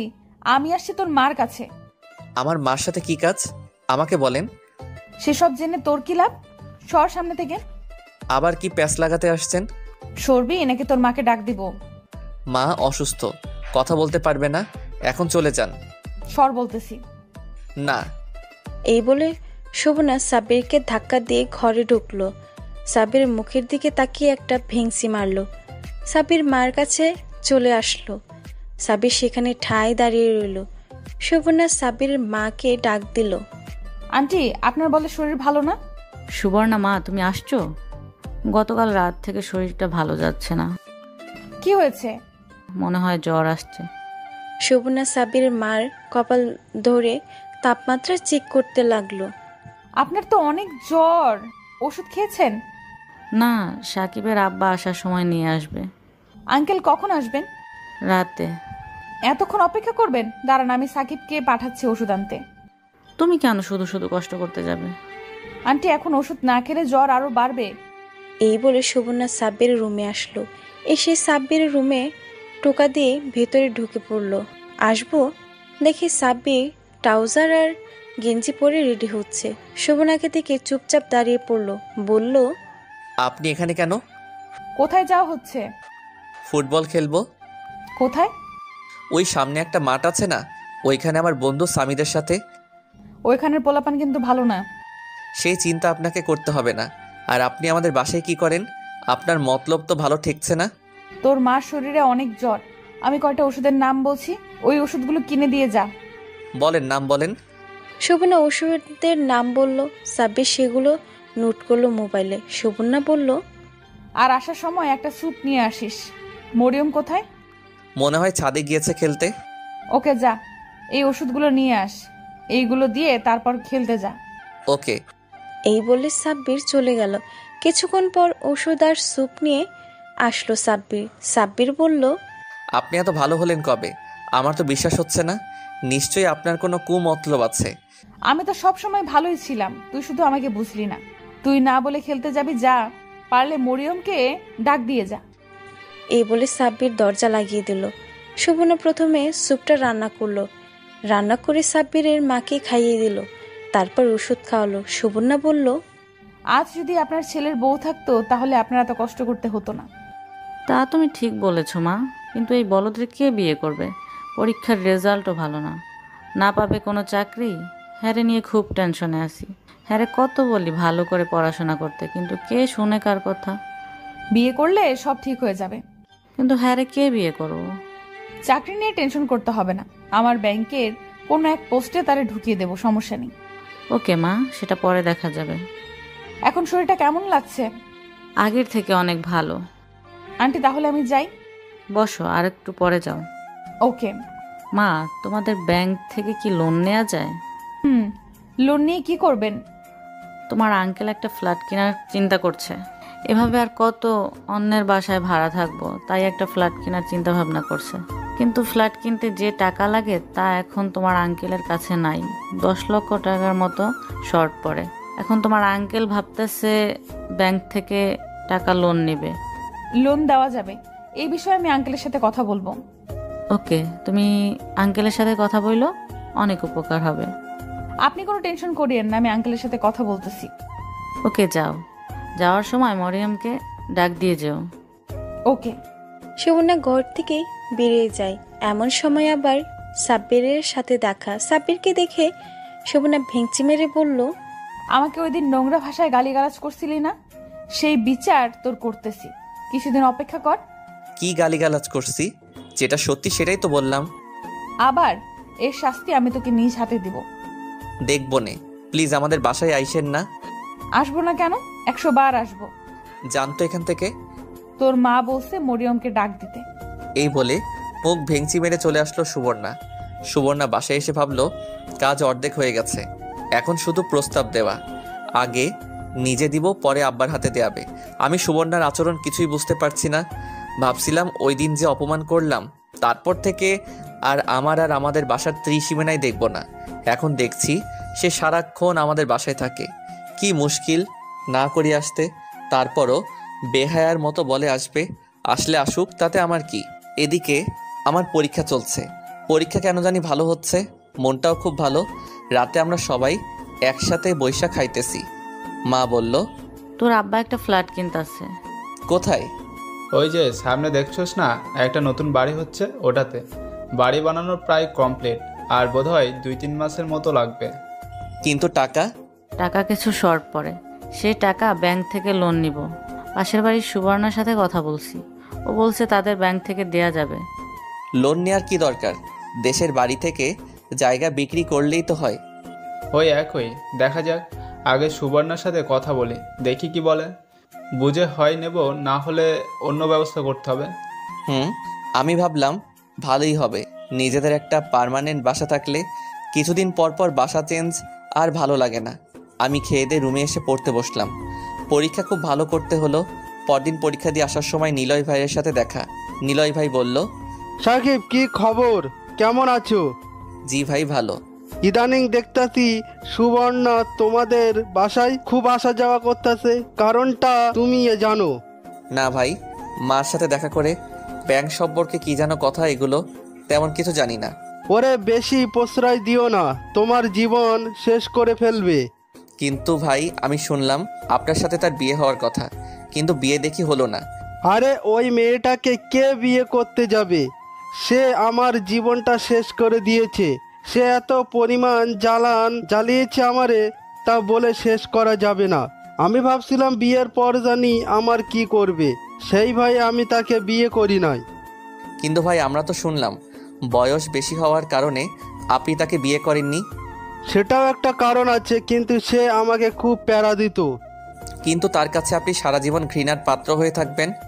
আরে ছোট ভাই, জীবনে এরকম সমস্যা কিছু আসবেই, সেটা কোনো প্রবলেম না। তোমাকে আমি একটা সাজেশন দেই, তাকে সবসময় এড়িয়ে চলবা, না হলে তোমার জীবন শেষ করে দিবে। ওকে ভাই। আমি বাসায় আসলাম, এসে দেখি সুবর্ণা মার সাথে জমি আড্ডা দিচ্ছে। আমি আমার রুমে চলে আসলাম। নিলয় ভাইয়ের কথাগুলো মনে পড়ছে। সে খুব প্যারা দেয়, সেটা ঠিক, কিন্তু বয়স কোনো ফ্যাক্টর না। আমি বুঝতে পারছি না সুবর্ণা চাচ্ছেটা কি। সারাক্ষণ মার সাথে থাকে। দূর, সেসব দেখে লাভ নাই। আমি আমার মতো থাকি। পরীক্ষা শেষ হলো, পরীক্ষা সবগুলো ভালো হলো। মনটাই অন্যরকম লাগছে। কলেজ থেকে ছুটি পাওয়া গেছে। এখন ভাবছি কিছুদিন শান্তি মতো রেস্ট করতে পারবো আর ঘুরতে পারবো। পরীক্ষা যেদিন শেষ করলাম, পরদিন আব্বা এসে বলল, কিরে, তোর তো পরীক্ষা শেষ, যা তো গ্রামের বাড়ি থেকে ঘুরে আস। কেন, সেখানে কোনো কাজ আছে? জমিগুলো দেখে আসবি। মোট কতটুকু জমি আছে সেগুলো মাপতে হবে আর হিসেব করতে হবে। কত লক্ষ টাকা জমি আছে, ফ্ল্যাটের জন্য টাকা বের করতে হবে। তাই চিন্তা করলাম জমিটুকু বিক্রি করে ফেলি। কখন যাব? এখন চলে যা। আজকে সারা রাত থাইকা পরের দিন সন্ধ্যায় সেখান থেকে রওনা দিস। ওকে, আমি রেডি হয়ে দেশের বাড়ির উদ্দেশ্যে রওনা দিলাম। শোভনা পরের দিন ঠিক করলো সাব্বিরের মাকে বলবে। রীতিমতো দুপুরের পর শোভনা সাব্বিরদের বাসায় এসে হাজির। সাব্বিরের মা দেখে অনেক খুশি হলো। শোভনা বলল, এই নিন আন্টি। শোভনা আসার সময় শুটকি ভর্তা করে নিয়ে আসছিল। সাব্বিরের মা দেখে খুব খুশি হলো। শোভনা বলল, আন্টি একটা কথা বলার ছিল, কিন্তু সাহস হচ্ছিল না। সাহসের কি আছে? তুমি তো আমার মেয়ের মতোই, বলো কি বলবা। কি করে যে বলি। আরে বলো তো, লজ্জার কি আছে? আন্টি, সাকিবকে আমি বিয়ে করতে চাই। আন্টি শোভনার এমন কথা অপ্রস্তুত হয়ে যায়। কিছুক্ষণ শোভনার মুখের দিকে তাকিয়ে থাকে। শোভনা বোকার মেয়ের মতো মাথা নিচু করে বসে রইল। সাব্বিরের মা বলল, কিন্তু মা, সাকিবের তো বিয়ের বয়স হয় নাই। আন্টি, ওর বয়স কত? 22 হবে হয়তো। আন্টি, বিয়ে করার একদম পারফেক্ট। কিন্তু মা, সে এখনো পড়াশোনা করে। তোমাকে কি খাওয়াবে? তোমাকে খাওয়াবে কি? আর কবে না কবে চাকরি পায়, তার কোনো ঠিক ঠিকানা আছে? আন্টি, আমি চাকরি করি, সেসব টেনশন আপনাকে করতে হবে না। কিন্তু মা, আসল কথা হলো সে তোমাকে পছন্দ করে কিনা। সে যদি তোমাকে পছন্দ করে তাহলে আমাদের বিয়ে দিতে প্রবলেম নেই। আন্টি, তার পছন্দ দিয়ে আমার কোনো কিছু আসে না। পছন্দ হলো আপনাদের হাতে। আপনি আর আঙ্কেল যদি হ্যাঁ বলে দেন, তাহলে সে কখনোই না করতে পারবে না। তারপরেও তার পছন্দ দেখা উচিত না? শোভনা কাঁদতে কাঁদতে বলতে লাগলো, আন্টি প্লিজ না করেন না। আব্বা কার কাছে জানি বিয়ে দেয়, তার কোনো ঠিক ঠিকানা নাই। এমনও হতে পারে আমার সারা জীবন কুমারী হয়ে থাকতে হবে। প্লিজ আন্টি, না করেন না। শোভনার চোখের পানি দেখে সাব্বিরের মা এসে শোভনাকে জড়িয়ে ধরল। শোভনা সাব্বিরের মাকে জড়িয়ে ধরে আরো জোরে জোরে কাঁদতে লাগলো। সাব্বিরের মা বলল, কেঁদো না মা, কেঁদো না। এর জন্য কাঁদতে হবে? আমি তোমার আঙ্কেলের সাথে কথা বলবো। শোভনার চোখের পানি মুছে বলল, প্লিজ আন্টি, না করেন না। আপনি তো আমার মায়ের মতো। আপনি কি আপনার মেয়ের এমন কষ্ট সহ্য করতে পারতেন? সুবর্ণা, আমি তো বলছি তোমার আঙ্কেলের সাথে কথা বলবো, আর সাকিবকে জিজ্ঞেস করি তার কি মত। প্লিজ আন্টি, সাকিবকে এই সম্পর্কে কিছু বলবেন না। কেন? আমি তাকে সারপ্রাইজ দিতে চাই। আমি এটা করতে পারবো। সে তোমাকে বিয়ে করবে, তার মত অবশ্যই থাকতে হবে। না আন্টি, তাকে প্লিজ বলবেন না। আপনি আর আঙ্কেল রাজি থাকলেই হবে।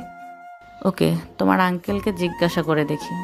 আন্টি প্লিজ না করেন না। আন্টি, আপনার পায়ে পড়ি। আরে কি করছো? ওকে, তুমি আগামীকাল তোমার বাবা আর মাকে নিয়ে আমাদের বাসায় এসো। ওকে, তাহলে আন্টি আমি এখন যাই। ওকে। শোভনার খুশি ধরে না। সাব্বিরের মা ম্যানেজ করে ফেলেছে। এখন শুধু সাব্বিরের বাবা হ্যাঁ বললেই হলো। সাব্বির, তুই রেডি থাক, তোর খবর আছে। এই সবগুলোর বিচার করব বাসর রাতে। পরের দিন যখন দেখলো সাব্বির পরীক্ষা দিয়ে বের হচ্ছে, তখন শোভনা তার মা আর বাবাকে নিয়ে সাব্বিরদের বাসায় হাজির। শোভনার বাবাকে শোভনা আগে থেকেই সবকিছু বলে রেখেছিল। ভেতরে ঢুকে সালাম দিল শোভনা। আঙ্কেল কেমন আছেন? জি ভালো। আঙ্কেল, আমার আব্বা আর আম্মু ভিতরে আসেন, ভিতরে আসেন। শোভনা আর শোভনার বাবা আর মাকে নিয়ে ভিতরে ঢুকলো। সাব্বির মা সবাইকে হালকা নাস্তা দিল। শোভনার আব্বু বলল, আমার মেয়েটা আপনার ছেলেকে বিয়ে করতে চায়, আপনার কি মত? সাকিবের মা আমাকে রাতে এই বিষয়ে বলেছে। এখানে আমার কি বলার আছে? বিয়ে করবে ওরা দুজন, ভবিষ্যতে সংসার করবে ওরা। এখানে আমি কি বলবো? এক্ষেত্রে সাকিব যদি রাজি থাকে, সাকিবের যদি সুবর্ণাকে পছন্দ করে, তাহলে আমার কোনো সমস্যা নেই। কিন্তু সুবর্ণা চাচ্ছে সাকিবকে না বলে বিষয়টা শেষ করতে। না, আমি সাকিবের মত না নিয়ে কোনো কিছু সিদ্ধান্ত নিতে পারবো না। পরে কোনো সমস্যা হলে সাকিব দুষবে আমাদের। আরে থাক না, সমস্যা হবে কেন? সুবর্ণা মা তো খুব ভালো একটা মেয়ে। ভালো মেয়ে সেটা তো জানি, এই সমাজ তার মতো ভালো মেয়ে পাওয়া মুশকিল। কিন্তু সাকিবের তো একটা মত প্রকাশের স্বাধীনতা আছে, তাকে অবশ্যই বলতে হবে। আপনি বললে সাকিব কখনোই না করতে পারবে না। জানি না করতে পারবে না, হেলে তো জিজ্ঞেস করতে হবে। শোভনা হাসতেছে, সাব্বিরের আব্বা রাজি হচ্ছে না। শোভনা সাব্বিরের আব্বার পায়ে ধরে কাঁদতে কাঁদতে বলতে লাগে, আঙ্কেল প্লিজ এমন করেন না, আমার মতো অভাগা মেয়েকে আপনি ফিরিয়ে দিয়েন না প্লিজ আঙ্কেল। আমি সব সময় তার বাধ্য হয়ে থাকবো, তাকে কখনো কষ্ট দিব না, সে যা বলবে তাই করব। প্লিজ আঙ্কেল আমাকে ফিরিয়ে দিয়েন না। সাব্বিরের আব্বা সাব্বিরের মার মুখের দিকে তাকালো। তারপর সাব্বিরের আব্বু বলল, মা প্লিজ কেঁদো না, ওঠো। আমি কথা দিলাম তোমার সাথে সাকিবের বিয়ে দেবো, তুমি যেভাবে বলবে সেভাবে।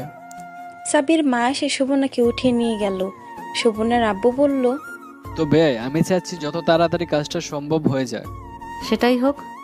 আমার মাথায় একটা আইডিয়া আসছে, যেটা হলো আমি শুনলাম সাকিবের এখন পরীক্ষা চলছে, পরীক্ষা শেষ হলেই তাকে একদিনের জন্য দেশের বাইরে পাঠিয়ে দিন।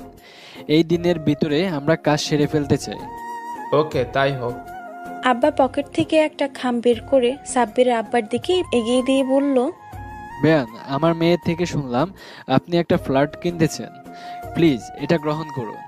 সাব্বিরের আব্বা কৌতূহলবশত খামটা হাতে নিয়ে খুলে দেখলো 10 লক্ষ টাকার একটা চেক। অবাক হয়ে প্রশ্ন করলো, বিয়ান, এটা আমি গ্রহণ করতে পারবো না, কারণ তাহলে আপনি আমাদের টাকা দিচ্ছেন, আপনার মেয়েকে দেন নাই।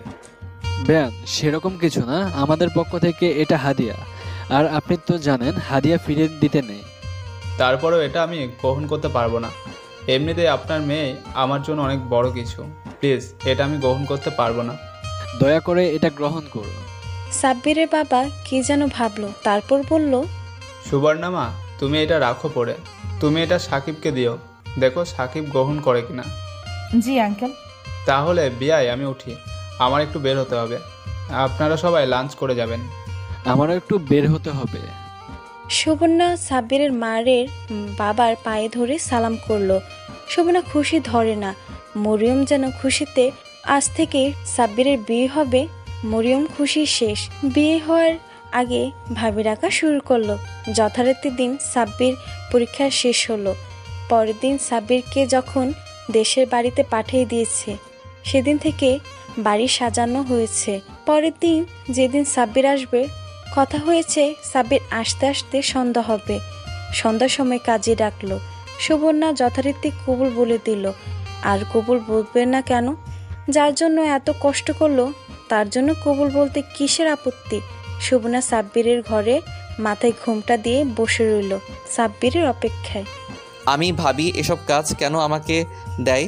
যেদিন গিয়েছিলাম পরদিন জমিটুকু মাপলাম অনেক কষ্টে, মেপে হিসেবে করে বিকালের দিকে ঢাকার উদ্দেশ্যে রওনা দিলাম। বাড়ি থেকে ফোন করলে বলে দিলাম আসতে সন্ধ্যা হবে। আমি ঘন্টা 2 জার্নি করে ঢাকায় পৌঁছালাম। পৌঁছে বাড়ির উদ্দেশ্যে রিক্সা নিয়ে রওনা দিলাম।